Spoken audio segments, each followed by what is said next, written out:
our channel, like and subscribe हमारी video को जरूर करें। वैसे तो भ्रष्टाचार के बेताज बादशाह माने जाते हैं। ना उन्होंने दारू छोड़ी, ना दवा छोड़ी, ना शिक्षा छोड़ी, ना शीश महल छोड़ा, ना कक्षा छोड़ी, ना लैब टेस्ट छोड़ा। ऐसा कोई विभाग नहीं जहां केजरीवाल एंड कंपनी ने ठगा नहीं लूटा।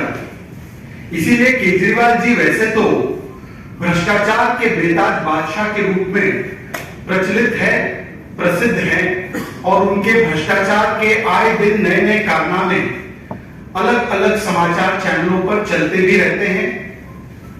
आज भी मैं देख रहा था कि मोहल्ला क्लिनिक में हो हल्ला ज्यादा करके किस प्रकार से लैब टेस्ट में भी लूटने का काम किया गया है। परंतु केवल अरविंद केजरीवाल को दिल्ली की जनता और भारत की जनता भ्रष्टाचार का बेताज बादशाह नहीं कह रही है।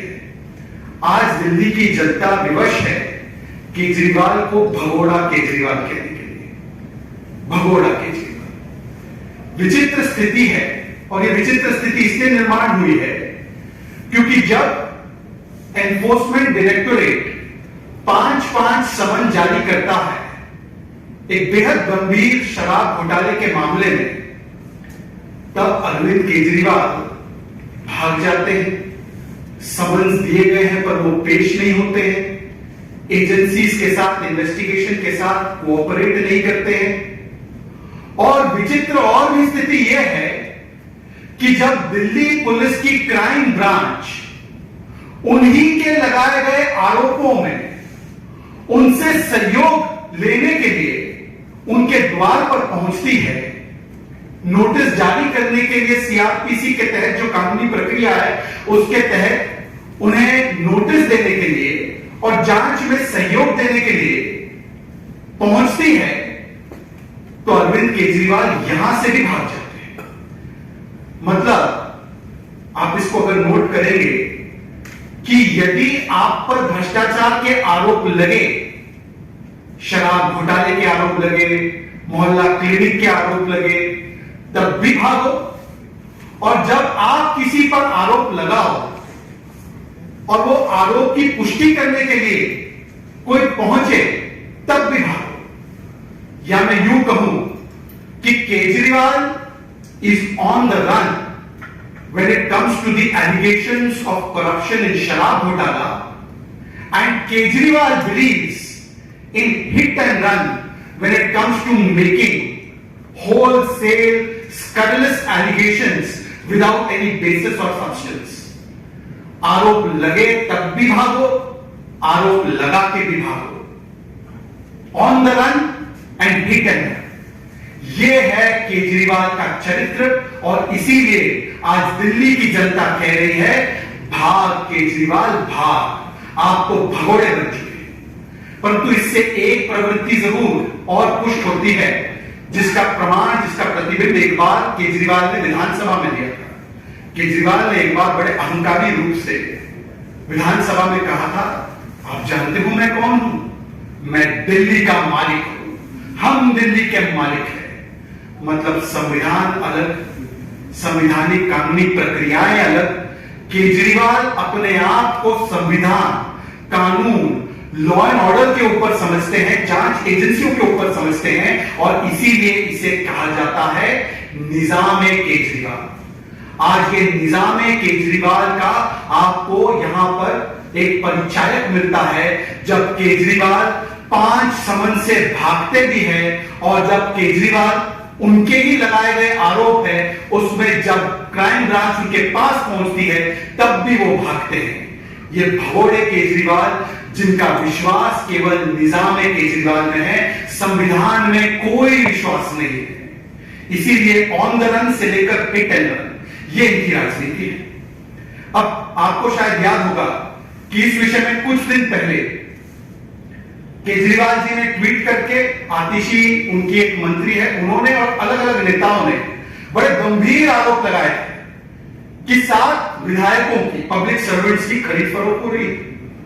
पैसे वैसे इकट्ठे कर दिए गए भारतीय जनता पार्टी के द्वारा, ये गंभीर आरोप थे। वैसे जब इस श्रेणी के आरोप लगाए जाते हैं तो प्रिवेंशन ऑफ करप्शन एक्ट जिसने पढ़ा होगा उसको पता होगा कि करप्शन के इतने गंभीर आरोप लगाने पर आपका ये कर्तव्य है कि आप स्वयं जाकर प्रूफ दे दो, आप स्वयं जाकर सारे सबूत दे दो, क्योंकि पब्लिक सर्वेंट को इन्फ्लुएंस करना किसी भी गलत तरीके से, इसकी जानकारी भी यदि आपके पास है तो इसको आपको तुरंत कानूनी एजेंसियों के पास रखना है ताकि जांच शुरू हो।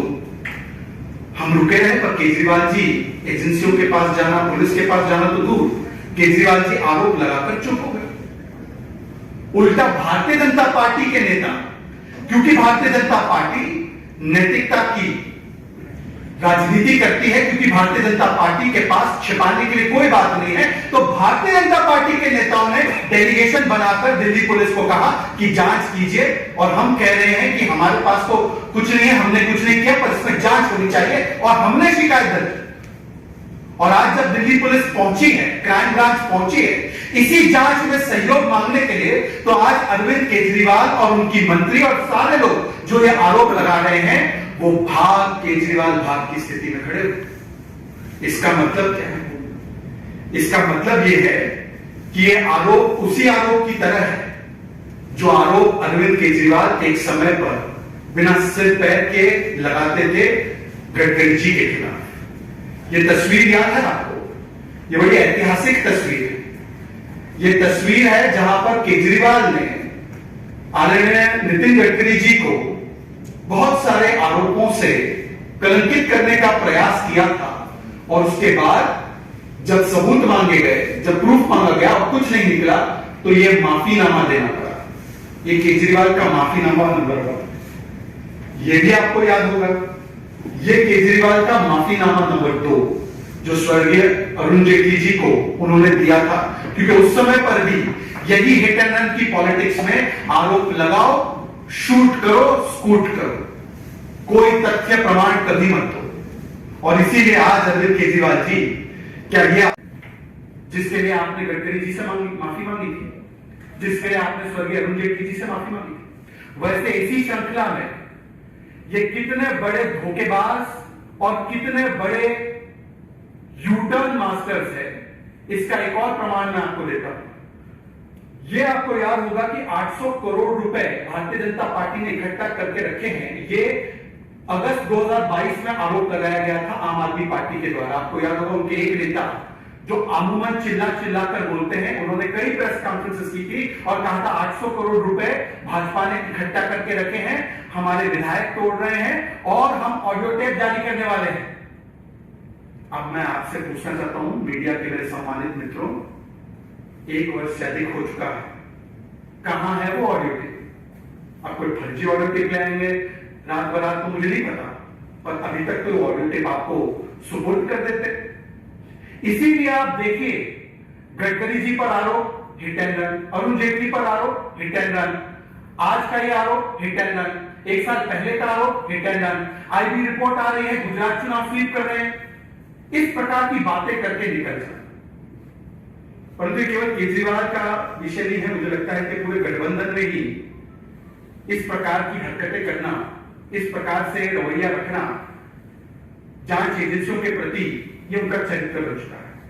इसलिए अगर इनके पूरे चरित्र को एक वर्णमाला में लाने की कोशिश की जाए तो एबीसीडी वाला चरित्र है। कोई ए फॉर अटैक कर देता है एजेंसियों पर। आपको याद होगा कि तृणमूल कांग्रेस के एक नेता शाहजहां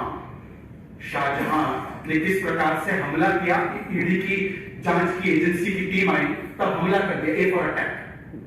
बी फॉर भागना। अब एक आध मुख्यमंत्री के बारे में भी कम बोलूं तो बेहतर ही है, वो मुख्यमंत्री अब कस्टडी में है 5 दिन की, तो भाग जाना कई घंटों तक, कई दिनों तक। सी फॉर कवर अप करना, जो केजरीवाल जी आए बाए यहां वहां जाकर करने की कोशिश कर रहे हैं, और डी फॉर डाइवर्ट करना, कोई मुद्दे का जवाब ना देना, सवालों से भागना और डाइवर्ट करते रहना। और डाइवर्ट किस चीज से करना है?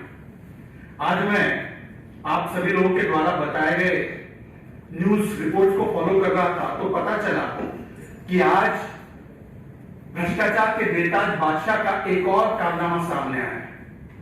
और वो कारनामा जिसको ये लोग कहते थे कि ये वर्ल्ड क्लास हेल्थ मॉडल है, दरअसल कैसे एक थर्ड क्लास हेल्थ मॉडल है इसको प्रतिस्थापित करने वाला है।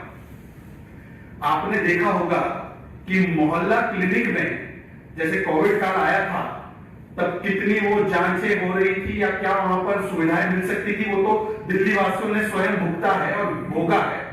परंतु आज मीडिया के हवाले से पता चला है कि एक प्रिलिमिनरी इंक्वायरी की रिपोर्ट आई है और ये जांच रिपोर्ट बताती है कि जिस मोहल्ला क्लिनिक को ये वर्ल्ड क्लास बोलते थे वहां पर करप्शन का इस प्रकार का खेल रचा गया कि वहां पर 63%, नोट कीजिए 63% जो टेस्ट किए गए वो फर्जी टेस्ट किए गए।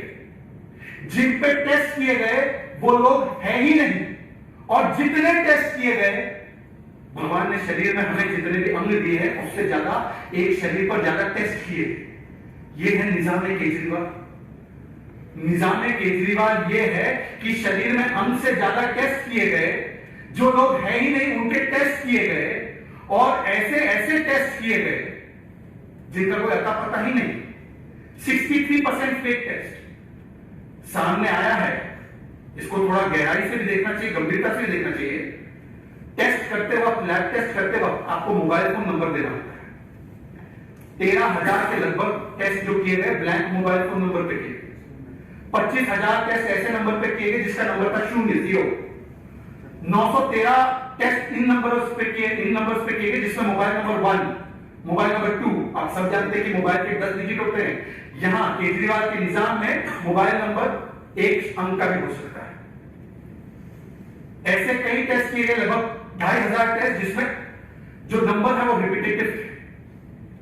तो इसी प्रकार से आप देख सकते हैं कि मोहल्ला क्लिनिक के नाम पर, वर्ल्ड क्लास हेल्थ फैसिलिटी के नाम पर किस प्रकार से ये थर्ड क्लास भ्रष्टाचार चलता है। और इसीलिए ये सारे प्रकरण से, चाहे दवा का मामला हो, टेस्ट का मामला हो, चाहे शराब और दारू का मामला हो, ध्यान भटकाने के लिए, डाइवर्ट करने के लिए कोई ना कोई तरकीब अपनाई जाए। तो आज ये नई तरकीब है कि इस नोटिस वाले विषय पर भी असहयोग आंदोलन की तरह सामने आना है और कहना है कि मैं नोटिस नहीं दूंगा, मैं नोटिस को नहीं स्वीकारूंगा। और बार बार वही